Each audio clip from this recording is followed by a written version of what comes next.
ओम अज्ञानतिमिरन्दस्य ज्ञानाञ्जनशलाकया चक्षुरुन्मिलितं येन तस्मै श्रीगुरवे नमः। नमः ओं विष्णुपादाय कृष्णपृष्ठाय भूतले श्रीमते भक्तिवेदान्तस्वामिनिति नामिने। नमस्ते सारस्वती देवी गौरवाणी प्रचारिणे निर्विशेष शून्यवादी पाश्चात्यदेशतारिणे। जय श्री कृष्ण चैतन्य प्रभु नित्यानंद श्री अद्वैत गदाधर श्रीवासादि गौर भक्तवृंद। हरे कृष्ण कृष्ण कृष्ण हरे हरे, हरे राम राम राम हरे।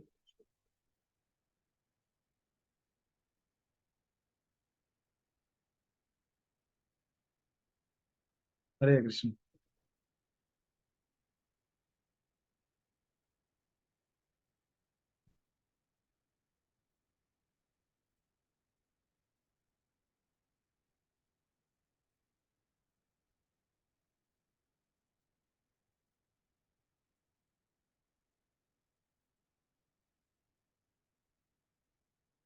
हाँ, हम एक बार सब लोग साथ में दोहरा लेते हैं मंत्र को और फिर हम आगे बढ़ेंगे। विद्या, आप लोग साथ माइक ऑन करके बोल सकते हैं। विद्याम च विद्यां च विद्यां च विद्या यस्तद्वेदोऽयं सः यस्तद्वेदोऽध्ययं सः सः यस्तद्वेदो भयं सः अविद्यया मृत्युं तीर्त्वा अविद्यया अविद्यां विद्ययामृतं श्नुते। विद्यया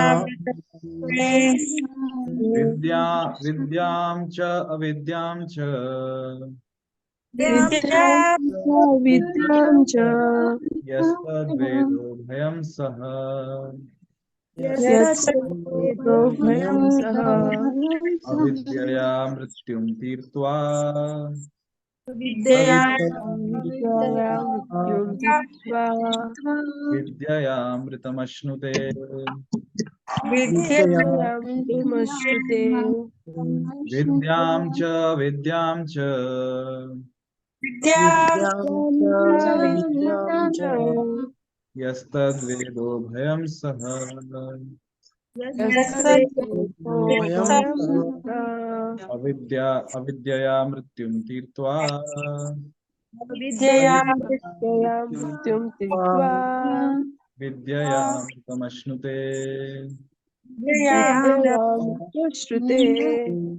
अनुवाद।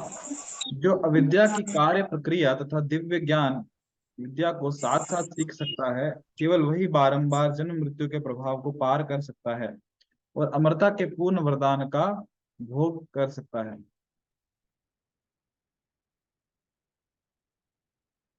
ये हम मंत्र पढ़ रहे हैं और हम चर्चा कर रहे थे विद्या और अविद्या के बारे में,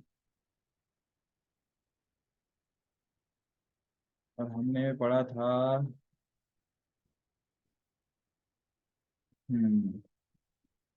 चलो यहाँ से पढ़ना है हमें। एक पैराग्राफ पीछे स्टार्ट करते हैं फिर हम आगे बढ़ेंगे। सभी भक्तों को स्क्रीन पे ठीक से दिख रहा है तो एक बार चैट सेक्शन में मेंशन कर दीजिए यस बोल के, तो समझ में आएगा। मैं यहीं से स्टार्ट करता हूँ, एक पैराग्राफ पीछे से।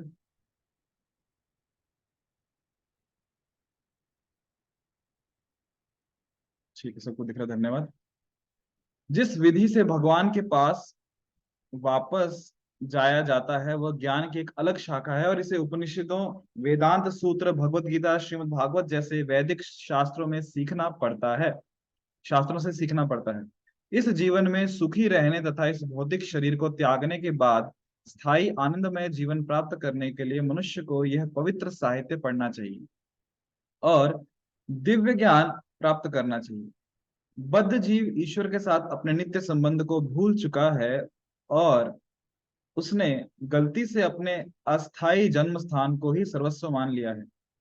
भगवान ने कृपा करके भारत में उपयुक्त शास्त्र तथा अन्य देशों में अन्य शास्त्र प्रदान किए हैं जिससे भुलक्कड़ मानव को स्मरण दिलाया जा सके कि उसका घर इस भौतिक जगत में नहीं है।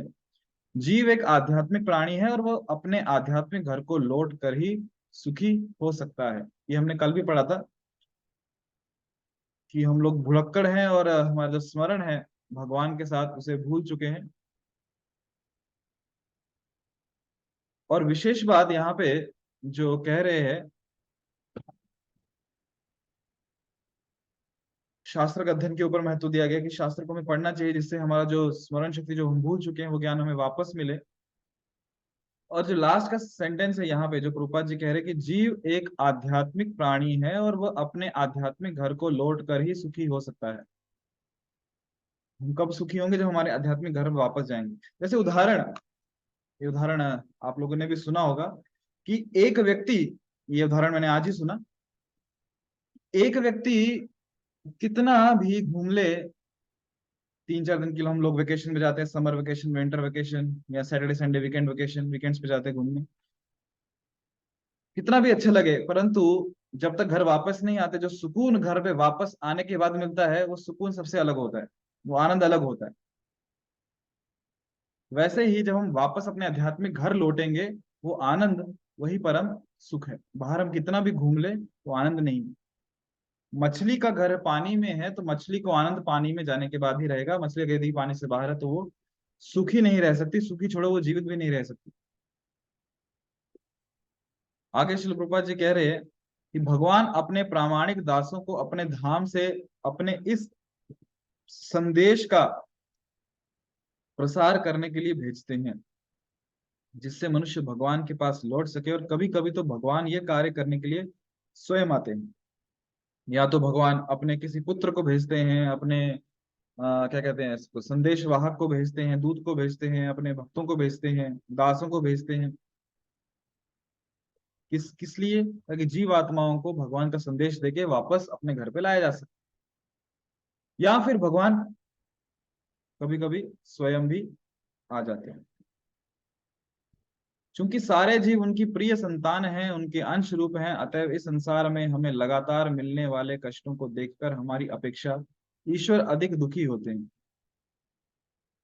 ये उदाहरण हम सब जानते हैं कि जब किसी संतान को दुख होता है, तकलीफ होती है, तो उससे ज्यादा तकलीफ उनके माता पिता को होती है कि हमारे बच्चे कष्ट में हैं, दुखी हैं।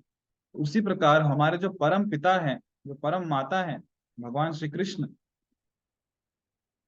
वो हमसे ज्यादा दुखी हैं कि जब हम इस भौतिक जगत में, हम तो यहाँ दुख भोग रहे हैं, बराबर है, परंतु हमसे अपेक्षा, हमसे ज्यादा, हमारी अपेक्षा ईश्वर अधिक दुखी होते हैं।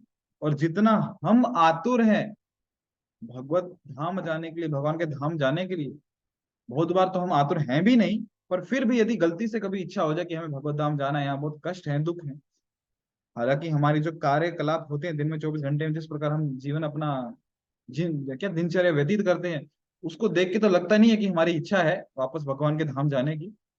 पर फिर भी यदि गलती से कभी 24 घंटे में किसी 1-2 मिनट में इच्छा आ जाए, किसी तकलीफ से परेशान होके कि हमें भगवान के धाम वापस जाना है, तो जितनी उत्सुकता, जितनी आतुरता हमारे अंदर होती है कि हमें भगवान के धाम जाना है, हमें मुक्ति चाहिए, इस परेशानियों से बहुत तकलीफ हो रही है जगत में, बस अब पीछा छुड़ाना है, तो हमसे ज्यादा आतुर कृष्ण है कि हमें वापस बुलाने के लिए।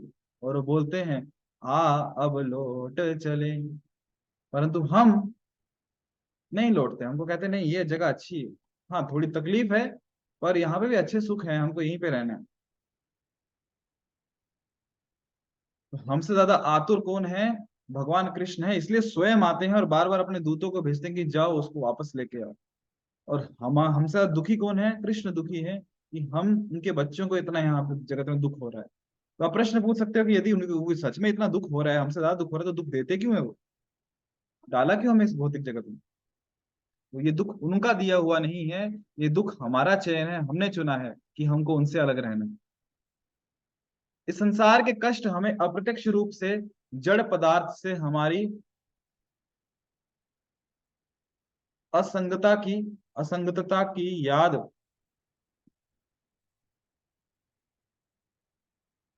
दिलाते रहते हैं। बुद्धिमान जीव सामान्यतया इन चेतावनियों पर ध्यान देकर विद्या या दिव्य ज्ञान के सेवन में लग जाते हैं। आध्यात्मिक ज्ञान के सेवन के लिए मनुष्य जीवन सर्वश्रेष्ठ अवसर है, और जो मनुष्य इस सुअवसर का लाभ नहीं उठाता, वह नराधम कहलाता है। नराधम अर्थात नरों में जो अधम है, सबसे नीचा। तो आध्यात्मिक ज्ञान के सेवन के लिए जो सर्वश्रेष्ठ अवसर है, जो अपॉर्चुनिटी है, वो कौन सी है? वो है ये मनुष्य जीवन जो हमें अभी मिला है। इसलिए आध्यात्मिक ज्ञान के सेवन की 84 लाख योनियां हैं, अन्य किसी योनि में ये अवसर नहीं है कि जहाँ पे आध्यात्मिक ज्ञान का सेवन किया जा सके, परंतु ये अवसर केवल कहाँ पे है? मनुष्य योनि में। और जो सही में इस अवसर का लाभ नहीं उठाता उसे नराधम कहा गया है। क्यों? क्योंकि आज ये अवसर है, कल रहे ना रहे पता नहीं। अवसर का एक उदाहरण आपको देते हैं जो समझ में आएगा कि अवसर कितना दुर्लभ है। कभी आपने बाईपास या हाईवे पे रोड क्रॉस करने का प्रयास किया जहां पे जेब्रा क्रॉसिंग ना हो? कि दिख रहा है गाड़ी नहीं आ रही, यहाँ से गाड़ी नहीं आ रही, तुरंत निकल जाना चाहिए। यदि निकल गए तो निकल गए, नहीं तो फिर आधा घंटा रुकना पड़ता है। क्यों? वो अवसर चला गया रोड क्रॉस करने का, फिर एक के बाद एक गाड़ी आ रही। तो वैसे ही मनुष्य जीवन एक अवसर है, निकल लिए तो निकल लिए, नहीं तो और किसी योनि में अवसर नहीं मिलने वाला।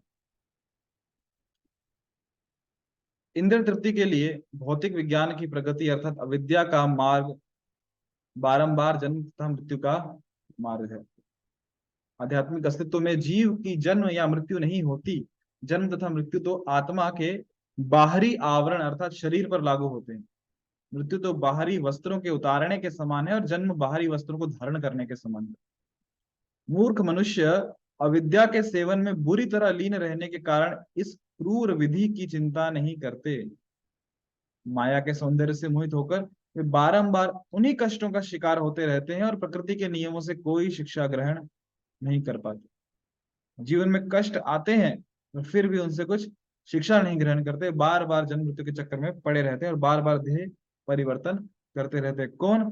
जो इंद्र तृप्ति के लिए भौतिक विज्ञान में लगे होंगे। अतः विद्या अर्थात दिव्य ज्ञान की संस्कृति मनुष्य के लिए अनिवार्य है। रुग्ण भौतिक दशा में इंद्रिय भोग को जहां तक संभव हो नियंत्रित रखना चाहिए। इस शारीरिक अवस्था में अबाध इंद्रिय ज्ञान तथा मृत्यु का मार्ग है। क्योंकि रूपा जी क्या कह रहे हैं यहाँ पे? रुग्ण, रुग्ण मतलब बीमारी। रुग्ण भौतिक दशा में इंद्रिय भोग को जहां तक संभव हो नियंत्रित रखना चाहिए। जब कोई व्यक्ति बीमार है, त्रस्त है, परेशान है, तो डॉक्टर उसका सब खाना पीना बंद कर देता है। मान लीजिए किसी व्यक्ति को दस्त की बीमारी लगी है कि उसे बार बार बाथरूम जाना पड़ रहा है, पेट खाली करना पड़ रहा है, तो ऐसी अवस्था में सुझाव दिया जाता है कि आप कुछ भी ना खाइए, विशेषकर कुछ भी ठोस ना खाइए, तरल भोजन उसको दिया जाता है। तो सब तला और क्या उसको मिर्ची वाला सब भोजन ही बंद हो जाता है एकदम पूरा। क्यों? क्योंकि वो रुग्ण अवस्था में बीमार की हालत में बीमार है व्यक्ति को, इसलिए सब उसका इंद्रिय भोग बंद हो जाता है। और जितना हो सके, जहां तक हो सके, उसको नियंत्रण रखना पड़ता है अपने मन और इंद्रिय में। बेशक मन कितना भी करे कि अभी समोसा खाना है इमली की चटनी के साथ, पर फिर भी नहीं खा सकता वो व्यक्ति, उसको नियंत्रण रखना ही पड़ेगा। क्योंकि नहीं नियंत्रण रखेगा तो तुरंत समोसा खाते खाते जाना पड़ेगा, उसको भागना पड़ेगा। क्यों? रुग्ण अवस्था है, बीमारी की अवस्था है। तो वैसे ही हमारी जो अभी की व्यवस्था है वो कैसी है कि हम भी बीमार हैं, हमें रोग हुआ है। कौन सा रोग हुआ है? हमें भवरोग हुआ है। भवरोग हुआ है मतलब क्या हुआ है? कि हम अज्ञान में हैं, हम तीन गुणों के अधीन है, सत्वगुण, रजोगुण और तमोगुण। इन तीन गुणों के हम गुण मतलब क्या? रस्सी, रज्जू। इन रस्सी से, हम तीन रस्सी से बंधे हुए हैं। ये हमारी बीमारी है। हमारी बीमारी क्या है? हम अज्ञान में हैं, हम स्वयं को आत्मा नहीं जानते, हम इसको शरीर मानते हैं, वो शरीर जो हमेशा से मृत है। हमारी बीमारी क्या है? कि हम कृष्ण को भूल चुके हैं। हमारी बीमारी क्या है? कि हम कृष्ण को कृष्ण को भूल के अपने इंद्रिय को तुष्ट करना चाहते हैं, कृष्ण के इंद्रिय को तुष्ट नहीं करना चाहते। हमारी बीमारी क्या है? कि हम आध्यात्मिक जगत को छोड़ के, जो हमारा स्वभाव है भगवान की सेवा करना, उसे छोड़ के हम भौतिक जगत में अन्य सबकी सेवा करने में लगे हुए हैं। और कोई यदि नहीं मिला तो अपनी इंद्रियों और मन की सेवा करने में लगे हैं। तो इसे कहते हैं भवरोग। ये हमारा रोग है। और इस रोग की अवस्था में जो डॉक्टर हैं, शास्त्र हैं, गुरुजन हैं, भक्त हैं, साधु हैं, वो क्या कह रहे हैं? जितना हो सके, जितना संभव हो, इंद्रियों को नियंत्रण में रखिए, मन को नियंत्रण में रखिए। यदि नहीं रखेंगे तो बीमारी की जो अवस्था है वो और बढ़ जाएगी, बीमारी और बढ़ती जाएगी और बदतर हो जाएगी। इस शारीरिक अवस्था में अबाध इंद्रिय तृप्ति ज्ञान तथा मृत्यु का मार्ग है। जीव आध्यात्मिक इंद्रियों से विहीन नहीं है। प्रत्येक जीव अपने आदि आध्यात्मिक रूप में इन समस्त इंद्रियों से युक्त होता है, जो शरीर तथा मन से आच्छादित होने के कारण अब भौतिक हो गई हैं। जो जीव है, यानी कि जो हम सब लोग हैं जो यहाँ पे हैं, हाँ, ऐसा नहीं है कि हमारी आध्यात्मिक इंद्रियां नहीं है, कि हम आध्यात्मिक इंद्रियों से विहीन है, नहीं। आत्मा के पास अपनी आध्यात्मिक इंद्रियां हैं, परंतु इस बद्धावस्था में, भौतिक अवस्था में वो शरीर और मन से आच्छादित हो चुकी है, ढक चुकी है, इसलिए दिखाई नहीं दे रही। उदाहरण है, जिस प्रकार कोई एक व्यक्ति मतलब कि हम सब लोग जब यहाँ पे जूम मीटिंग में है, यदि अपना अपना कैमरा ऑन करेंगे या घर पे कहीं आईना रहेगा तो हम वहां देख सकते हैं कि हमको सबको दिख रहा है कि हमारे हाथ हैं, उसमें उंगलियां हैं, नाक है, कान है, आंख है, होठ है, गला है, चेहरा है, सब कुछ दिख रहा है, पूरा शरीर दिख रहा है। परंतु यदि अभी जैसे सर्दियों के दिन आने वाले हैं, हम बिस्तर पे हैं, बेड पे हैं, पलंग पे हैं, और ऊपर से किसी ने 4-5 कंबल या रजाई डाल दिया, तो फिर कुछ समझ नहीं आता कि अंदर कोई है या नहीं। और यदि अंदर कोई है तो कोई व्यक्ति है या केवल पिल्लो रख दिए गए हैं। तो वहां पे जो इंद्रियां हैं कुछ दिखाई नहीं देता, सब ढक जाती हैं। उसी प्रकार हमारा जो आध्यात्मिक इंद्रियां हैं उसके ऊपर ये अज्ञान का आवरण आ चुका है, मन और शरीर का आवरण आ चुका है। इसके कारण जो आध्यात्मिक इंद्रियां हैं वो व्यक्त नहीं हो पा रही हैं, वो ढक चुकी हैं, आच्छादित हो गई हैं। भौतिक इंद्रियों के कार्यकलाप मौलिक आध्यात्मिक लीलाओं के विकृत प्रतिबिंब है। प्रतिबिंब मतलब परछाई, और विकृत मतलब टेढ़ी मेढ़ी। जैसे कोई तालाब है या झील है, पानी का सरोवर है, उसके किनारे एक आम का वृक्ष लगा है, जिसपे रसदार मीठे मीठे पीले आम लगे हुए हैं, और उसी की वो उसका प्रतिबिंब परछाई पानी में दिख रही है। परंतु यदि आप ध्यान दोगे, जब हवा चलती है तो जो पानी में परछाई दिख रही हो, एक तो परछाई है वो, वहां तो आम नहीं मिलने वाले। यदि पानी में कितना भी डुबकी लगा दे, केवल पानी मिलेगा, आम नहीं मिलेंगे। पर वो परछाई भी शुद्ध तरीके से नहीं दिखती, क्योंकि जब पानी में तरंगे आती हैं तो परछाई भी टेढ़ी मेढ़ी हो जाती है, उसमें विकृत स्वरूप हो जाता है, उसका विकार आ जाता है उसमें भी। वैसे ये जो भौतिक जगत है, ये भौतिक इंद्रियां हैं, ये विकृत प्रतिबिंब है। केवल प्रतिबिंब नहीं कहा गया है, क्या कहा है यहाँ पे श्रील प्रभुपाद जी कह रहे हैं, विकृत प्रतिबिंब है। जो इस भौतिक जगत में हम भौतिक इंद्रियों से जो भौतिक कार्यकलाप कर रहे हैं, वो विकृत प्रतिबिंब है, वो टेढ़ा मेढ़ा परछाई है। मतलब जहां पे कहीं ना कहीं एडजस्ट कर रहे हैं हम, किसका, आध्यात्मिक इंद्रियों से, आध्यात्मिक लीलाओं। तो ये भौतिक जगत। आत्मा अपनी रुग्ण दशा में भौतिक हरे आहार कृष्णा के भीतर। प्रभु जी। हरे कृष्णा प्रभु जी। हरे कृष्णा। यहाँ ऊपर एक सेंटेंस है ना, इस शारीरिक अवस्था में अबाध इंद्रिय तृप्ति ज्ञान तथा मृत्यु का मार्ग है। मतलब एक ज्ञान मिनट, तथा मैं मृत्यु आपकी का। आवाज ठीक से नहीं आ रही, मैं एक हेडफोन लगा लेता हूँ। बोलिए। हरे कृष्णा। प्रभु जी, यहाँ एक सेंटेंस है, इस शारीरिक अवस्था। हाँ, हाँ बोलिए ना, बोलिए ना। आवाज आ रही है? जी जी जी, आ रही है, बोलिए ना। हाँ, यहाँ एक सेंटेंस है, इस शारीरिक अवस्था में अबाध इंद्रिय तृप्ति ज्ञान तथा मृत्यु का मार्ग है।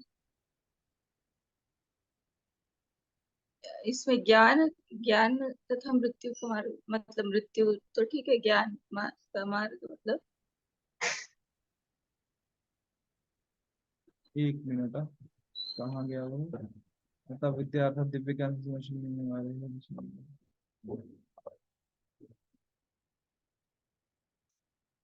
यस,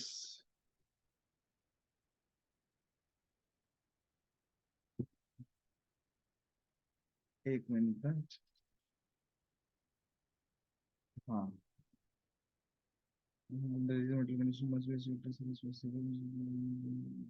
हाँ यस। तो ये क्या, एक मिनट, इस ये ना, इस शारीरिक, यही वाला बोल रहे हो ना, इस शारीरिक अवस्था में अबाध इंद्रिय ज्ञान तथा मृत्यु का मार्ग है। हाँ हाँ हाँ, हाँ, यही। हाँ। तो एक्चुअली ये थोड़ा यहाँ पे मिसप्रिंट हो गया है, यहाँ पे अज्ञान आना चाहिए। धन्यवाद माता जी करेक्शन के लिए। ये प्रिंटिंग गड़बड़ है, यहाँ पे अज्ञान आएगा कि अवस्था में अबाध इंद्रिय तृप्ति। अबाध मतलब अनरिस्ट्रिक्टेड, जहां पे जिसमें हम कुछ नियंत्रण नहीं दिया है, बिना नियंत्रण की इंद्रिय वृत्ति में लगे हुए हैं, तो वो अज्ञान और मृत्यु का मार्ग है। अभी क्लियर है क्या माता जी? हाँ हाँ। धन्यवाद। ये गलती निकालने के लिए प्रिंटिंग एरर है, मतलब प्रिंटिंग में गड़बड़ हुई है। वो अज्ञान नहीं है, वो अज्ञान है जी। हाँ हाँ, समझ में जी आती है। जी, हरे कृष्ण, धन्यवाद। ओके, हम आगे बढ़ते हैं। आत्मा अपनी रुग्ण दशा में भौतिक आवरण के भीतर भौतिक कार्य में लगा रहता है। हाँ, आत्मा मतलब किसकी बात हो रही है? ये हमारी बात हो रही है। आत्मा हमारी मतलब हम सब जितने भी जो जीवात्मा हैं, कि हमारी रुग्ण दशा है, कि हम बीमार अवस्था में हैं, बीमारी की हालत में है, और भौतिक आवरण के भीतर, भौतिक आवरण कौन सा है हमारे ऊपर? ये जो पंच महाभूत का शरीर हम देख रहे हैं, स्थूल शरीर, फिर सूक्ष्म शरीर जो अंदर है, मन बुद्धि अहंकार, इस भौतिक आवरण के भीतर हम कैसे लगे हैं? भौतिक कार्य में हम लगे रहते हैं। असली इंद्रिय भोग अब तभी संभव है जब भौतिकवाद का रोग दूर हो जाता है। यदि सच में हम इंद्रिय तृप्ति क्यों करते हैं? आनंद प्राप्ति के लिए। और सच में यदि आनंद प्राप्ति करनी है, तो वास्तविकता में असली जो इंद्रिय भोग है, जहाँ जो हमें सुख देगा इंद्रिय भोग, तो तभी संभव है जब पहले रोगी का स्वास्थ्य कहाँ गया? हाँ, जब भौतिकवाद का रोग दूर हो जाता है। जैसे जिसको दस्त हुआ है, जिसको पेट जिसका खराब है, उसको खाने को क्या देते हैं? उसको दही के साथ चावल देते हैं ताकि पतला पतला वो भी खाना, वो चावल एकदम पतले हो गए वैसा खाना देते हैं, या फिर उसको खिचड़ी थोड़ी पतली करके देते हैं, ऐसा कुछ तो देते हैं उसको। कुछ ठोस पदार्थ नहीं देते कि जिसको चबाना ज्यादा पड़े। तो यदि उसको सच में इंद्रिय तृप्ति करनी है ऐसे बीमार व्यक्ति को, कि उसको कुछ अच्छा खाना है, चबा चबा के खाना है, जिसको खाने को अच्छा लगे, जो मसालेदार हो, तो उसके लिए उसको पहले स्वस्थ होना पड़ेगा। उसको रोग की दशा से ऊपर उठना पड़ेगा, स्वस्थ होना पड़ेगा, तब फिर वो जो चाहे वो खा सकता है। हमारी असली आध्यात्मिक रूप में जो समस्त भौतिक कलमश से मुक्त है, इंद्रियों का शुद्ध भोग कर पाना संभव है। वास्तव में इंद्रिय भोग कर पाने से पहले रोगी का स्वास्थ्य उपलब्ध करना आवश्यक है। अतः मनुष्य जीवन का उद्देश्य विकृत इंद्रिय भोग नहीं है। तो हमारे जीवन का उद्देश्य विकृत इंद्रिय भोग नहीं है। मनुष्य को भौतिक रोग ठीक करने के लिए उत्सुक होना चाहिए। अच्छा, विकृत इंद्रिय भोग क्यों कहा गया है? केवल इंद्रिय भोग क्यों नहीं कहा है? क्योंकि इंद्रिय भोग मतलब यदि हम हमारी आध्यात्मिक इंद्रियों से करें तो इंद्रिय भोग है और उसमें आनंद है, परंतु हम भौतिक इंद्रियों से इंद्रिय भोग करने का प्रयास करते हैं, वो विकृत इंद्रिय भोग है, वो मूल स्वरूप में नहीं। तो हमें अभी उत्सुक होना चाहिए कि हम स्वस्थ हो जाएं। भौतिक रोग को बढ़ाना ज्ञान का संकेत नहीं है, अपितु अविद्या या अज्ञान का सूचक है। अच्छे स्वास्थ्य के लिए मनुष्य को अपने शरीर का ताप 105 से 107 डिग्री फ़ारेनहाइट तक नहीं बढ़ाना चाहिए, अपितु सामान्य ताप 98.6 अंश तक रखना चाहिए। मनुष्य जीवन का यही लक्ष्य होना चाहिए कि हमें बुखार ना हो। यदि बुखार हो गया तो हम कुछ ठीक से खा नहीं पाएंगे, और मुंह का स्वाद जो है वो भी बिगड़ जाएगा, और जो खाएंगे उसको भी स्वाद नहीं आएगा। भौतिक सभ्यता की आधुनिक प्रवृत्ति ज्वरग्रस्त मतलब बुखार, भौतिक दशा के ताप को बढ़ाना है, जो परमाणु शक्ति के रूप में 107 अंश तक पहुंचा हुआ है। 107 अंश मतलब 160 डिग्री फ़ारेनहाइट जो बुखार हो जाता है। इसी बीच मूर्ख राजनीतिज्ञ चिल्ला रहे हैं कि ये संसार किसी भी समय नरक को जा सकता है।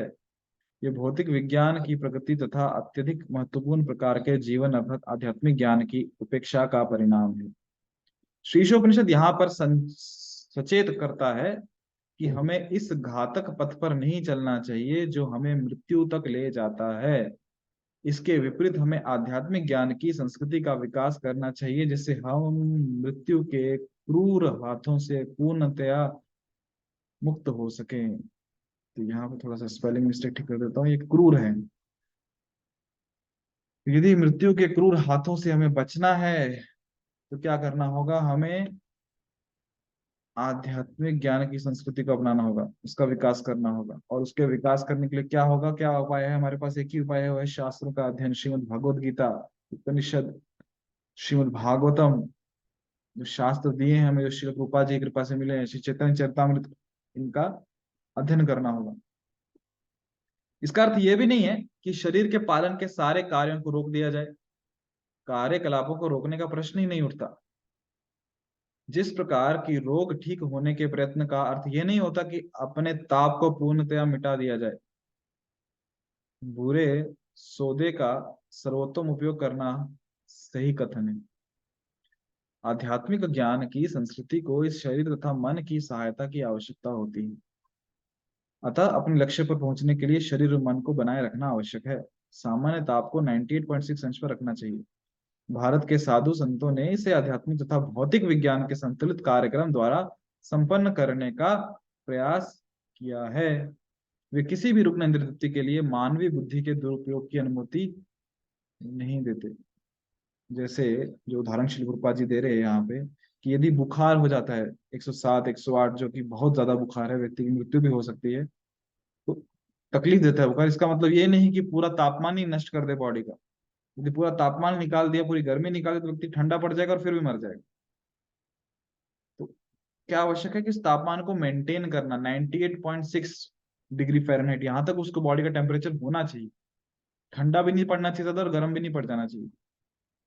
वैसे ही शरीर दुखों का कारण है, मन परेशान करता है। इसका मतलब ये नहीं कि शरीर और मन को त्याग दो, मार दो उसको, नहीं। शरीर धर्म खरु साधनम, ये शरीर जो है, यदि वो रहेगा, जो कि अवसर मिला है हमें, शरीर और मन हमें चाहिए। इनका उपयोग करके हमें क्या करना है, साधना करनी है। हमें हमारी चेतना को में परिवर्तन लाना है, चेतना में उसको सुधारना है, जिससे हम हमारी चेतना कृष्णमय हो जाए। जिस प्रकार यहाँ पे जो उदाहरण है, किसी जो रुग्ण व्यक्ति है,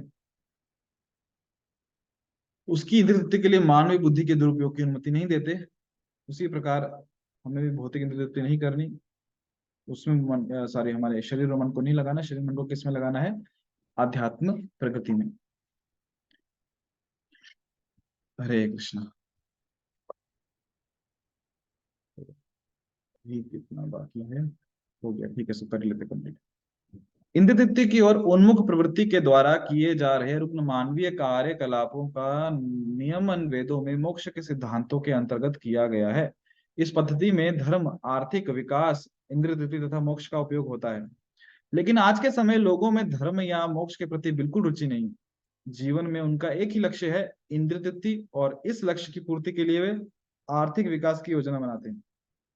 पथभ्रष्ट लोग सोचते हैं कि धर्म को बनाए रखना चाहिए क्योंकि आर्थिक विकास में इसका योगदान है, जिसकी आवश्यकता इंद्रिय तृप्ति में पड़ती है। इस प्रकार मृत्यु के पश्चात स्वर्ग में भी इंद्रिय तृप्ति को सुनिश्चित बनाए रखने के लिए कोई ना कोई धार्मिक कर्मकांड पद्धति रहती है, किंतु धर्म का प्रयोजन यह नहीं। धर्म का मार्ग वास्तव में आत्म साक्षात्कार के लिए है और आर्थिक विकास शरीर को सुचारू एवं स्वस्थ बनाए रखने के लिए है।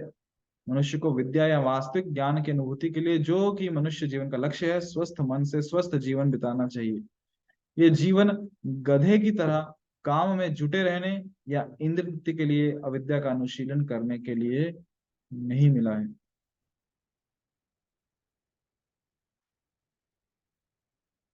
तो यदि कोई व्यक्ति बहुत इंद्रिय तृप्ति में लगा हुआ है, इंद्रिय तृप्ति नहीं छोड़ रहा, तो फिर उसको फिर ऐसे पद्धति दी गई है, धर्म करो, धर्म से अर्थ कमाओ, फिर इंद्रिय तृप्ति करो, फिर अंत में मोक्ष की तरफ निकलो।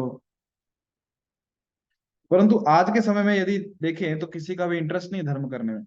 सबका इंटरेस्ट कहाँ पे है, सिर्फ पैसा कमाने। फिर चाहे वो धर्म से आए या धर्म से आए, क्यों, पैसा क्यों चाहिए, इंद्रिय तृप्ति करने के लिए पैसे तो लगे। और यहाँ तक कि यदि कोई धर्म का भी पालन कर रहा है, तो वो उसमें भी इंद्रिय तृप्ति ढूंढ रहा है कि किस प्रकार मैं स्वर्ग में जाऊंगा, वहां इंद्रिय तृप्ति करूंगा। तो देखा जाए तो धर्म का जो उपयोग है वो केवल इंद्रिय तृप्ति के लिए नहीं है। धर्म का उपयोग विशेषकर जो मुख्य प्रयोजन है वो कि आत्म साक्षात्कार करना, कि ये जानना, ये पहचानना कि मैं कौन हूँ, कहाँ से आया हूँ, किसका हूँ।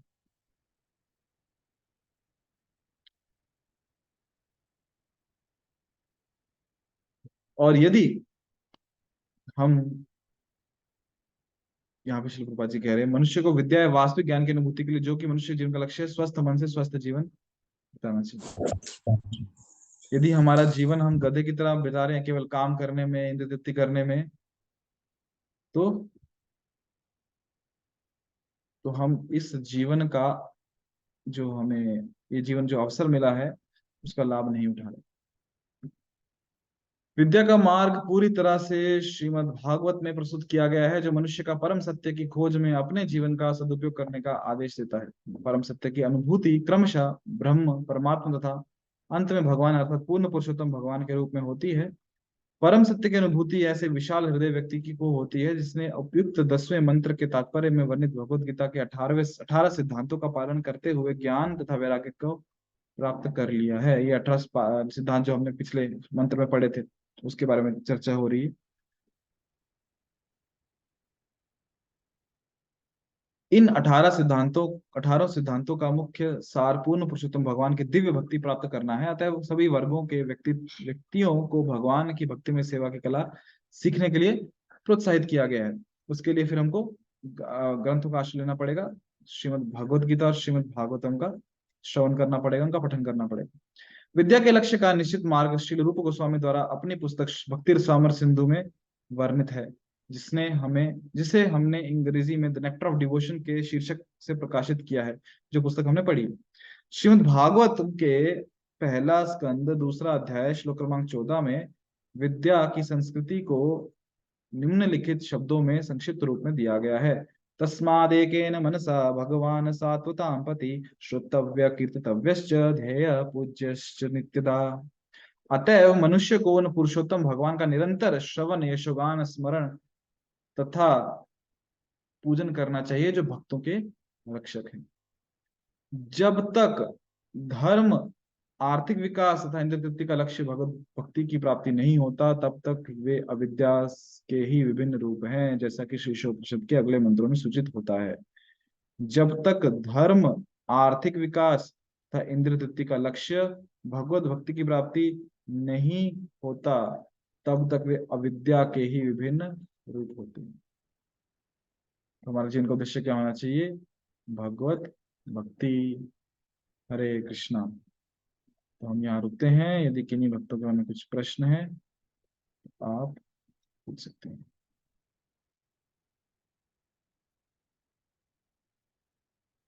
हरे कृष्णा। किसी भक्तों के मन में कुछ प्रश्न है तो आप माइक ऑन करके पूछ सकते हैं, या फिर यदि प्रश्न नहीं है तो आज के सत्र में कोई भक्त सारांश बताना चाहेंगे कि हमने क्या सीखा, तो वो भी आप माइक ऑन करके बता सकते हैं कि आज कोई पूरा सारांश नहीं तो कम से कम 1-2 पॉइंट जो आज हमने सीखे पढ़े रूपा जी की इस पुस्तक से, तो 1-2 पॉइंट भी आप बता सकते हैं, कोई भी माइक ऑन करके।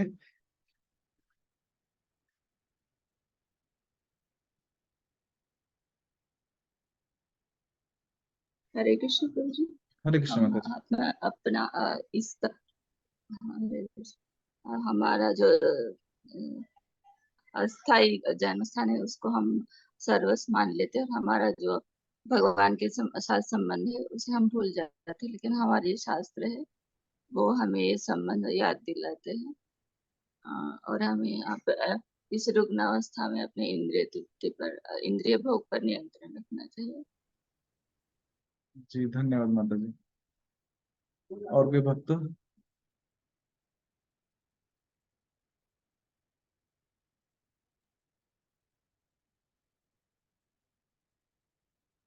हरे कृष्ण। जी माता जी बोलिए।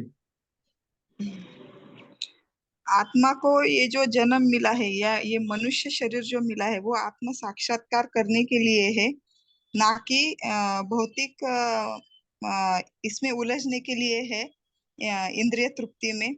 अगर वो उस तरह से उलझा रहता है तो उसका जीवन गधे की तरह ही है, और उसे अगर उससे ऊपर उठना है तो उसको शास्त्र का आधार लेना जरूरी है, तभी उसको आत्म साक्षात्कार हो सकता है। और लोग जो है मनुष्य जीवन मिलने के बावजूद भी धर्म, अर्थ, काम और मोक्ष में जो भी काम करते हैं तो वो सिर्फ उनकी इंद्रिय तृप्ति के लिए करते हैं, जो उन्होंने इंद्रिय तृप्ति को ध्यान में ना रखते हुए आत्म साक्षात्कार के लिए उसका उपयोग करना चाहिए। जी धन्यवाद माता जी। हरे कृष्ण। तो हम यहाँ रुकते हैं, 1 ही मिनट बचा है, मीटिंग कभी बंद पड़ सकती है।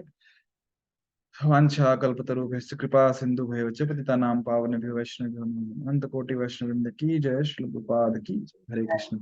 अभी हम कल मिलेंगे शाम को ठीक 8:15 बजे मंत्र क्रमांक 12 के साथ। हरे कृष्ण।